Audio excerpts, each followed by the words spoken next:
देखेंगे प्रश्न में कह रहा है कि दसमुख में कौन सा समास है। तो यहाँ ध्यान से देखेंगे दसमुख, हालांकि देखने में तो लग रहा है कि ये धिंगु भी हो सकता है, कर्मधारय भी हो सकता है, बहुब्री भी हो सकता है, तीनों ऑप्शन हो सकता है।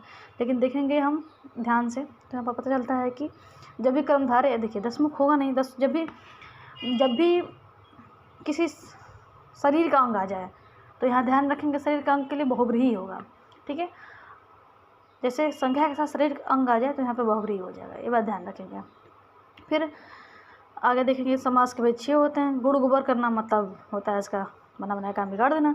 आम के आम और गुठलियों के दाम, इसका मतलब होता है दोहरा लाभ। फिर देखेंगे उत्थान क्या होता है, पतन हो जाता है।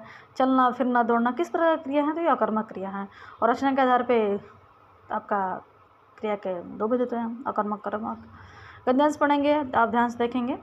ईर्ष्या का काम क्या होता है, तो ईर्ष्या का काम होता है फिजूल खर्च और अधिक खर्च। गद्यांश का उपयुक्त गद्यांश का शीर्षक क्या हो सकता है, तो निंदा और ईर्ष्या से लाभ। ईर्ष्या का काम क्या होता है, जलना होता है। गद्यांश ईर्ष्यालु व्यक्तियों की क्या पहचान है, तो खिल्ली उड़ाई गई है गद्यांश में।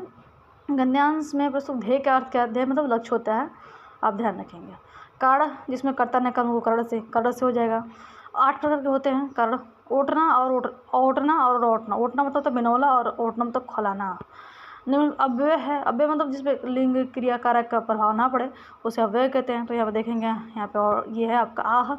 आंसू किसका है, तो आशी जयशंकर प्रसाद का है। और ये क्यों प्रमुख है, आप ध्यान रखेंगे इसको कि ये जो है इसका प्रथम संस्करण साहित्य सदन चिरगांव झांसी से प्रकाशित हुआ। पीताम्बर में कौन सा समास है, अब यहाँ पे आ गया बहुब्रीहि क्रमधारय। देखिए पीताम्बर द्विगु तो होगा नहीं, अवयवी भाव नहीं होगा। अब बहुब्रीहि क्रमधारय, जब भी 2 में संघर्ष हो तो ध्यान रखेंगे, जब भी बहुब्रीहि और क्रमधारय दोनों साथ दे तो हम प्राथमिकता क्रमधारय को ही देंगे, तो बहुब्रीहि को देंगे, बहुब्रीहि हो जाएगा यहाँ पे। प्रश्नवाचक चिन्ह देखेंगे आप ध्यान से, बी हो जाएगा।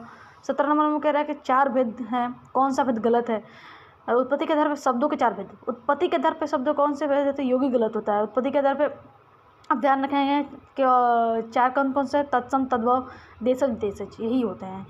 और रचना के आधार पर 3 शब्द के 3 भेद होते हैं, रूढ़ योगी युगारूढ़ है ना। रचना के आधार पर युगारूढ़ देखेंगे, रचना रस आपका रूढ़ यौगिक युगारूढ़।